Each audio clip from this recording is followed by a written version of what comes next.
조은윤 변호사 채널에 오신 여러분을 환영합니다. 오늘은 소송에 있어 당사자가 어떤 역할을 해야 하는지 살펴보도록 하겠습니다.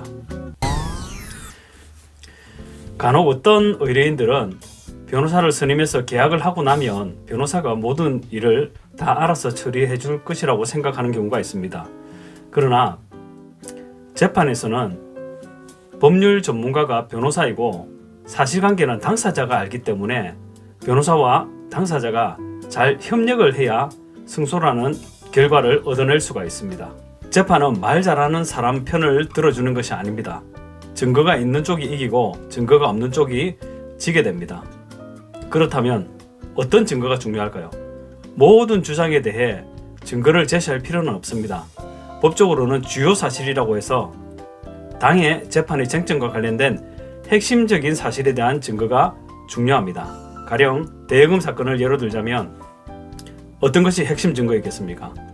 당사자들은 돈을 빌려준 이유, 빌려가서 상대방이 어디에 사용했는지, 그리고 돈을 직접 전달했는지 송금을 해주었는지, 이런 여러 가지 부수적인 사항들이 핵심 증거라고 생각을 하는데, 돈을 빌려주었을 때 핵심적인 사항은 돈을 건네준 사실과 이 건네준 돈이 그냥 준 것이 아니라 빌려준 것이라는 것, 이게 중요합니다.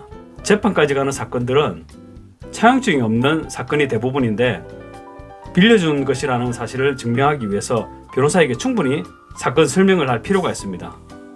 그래서 변호사가 대여 사실을 뒷받침할 수 있는 문자나 녹음이나 증인을 수집할 수 있도록 당사자가 협력을 해야 되는 것입니다. 이러한 부분에 대해서 변호사가 고치고치 묻는다고 해서 내가 빌려준 것이라는 사실을 변호사가 믿지 못하는 거 아닌가, 이렇게 생각하시면 재판의 결과가 잘못된 방향으로 흘러나갈 수가 있습니다.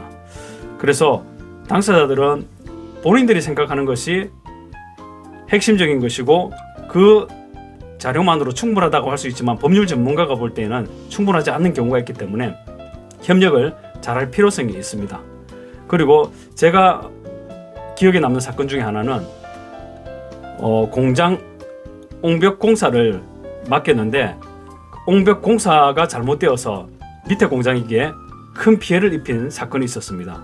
피해를 입은 공장 같은 경우에는 가해 공장에게 옹벽의 건축법상 각도가 잘못되어서 붕괴가 일어났다라고 주장을 해서 공사 진행을 중지시키는 가처분도 하고 본안 소송을 통해서 손해배상을 구하는 소송을 제기를 했습니다.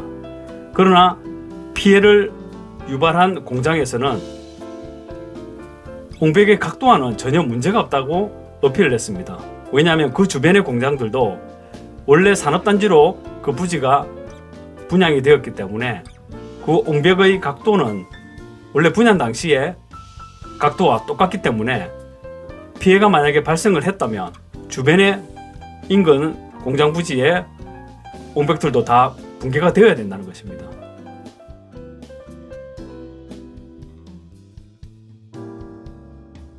그래서 제가 당사자에게 혹시 다른 원인으로 붕괴한 것이 아니냐, 이 옹벽 공사를 했던 그 당시의 사진을 한번 확인을 해봐라 라고 제가 제안을 했습니다.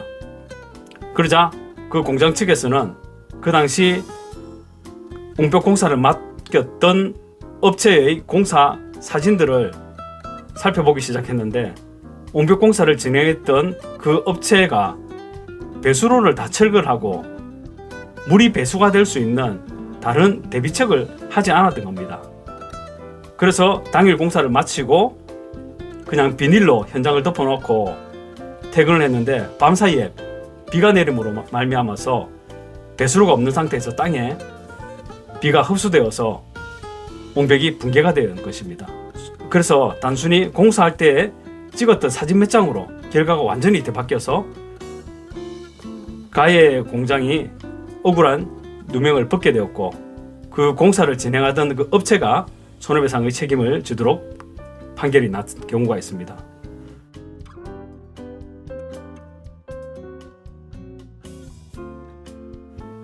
오늘 제가 여러분에 말씀드린 소송 중 당사자 역할에 대해서 여러분이 소송을 진행 중이시라면 유의하셔서 도움이 되셨으면 좋겠습니다.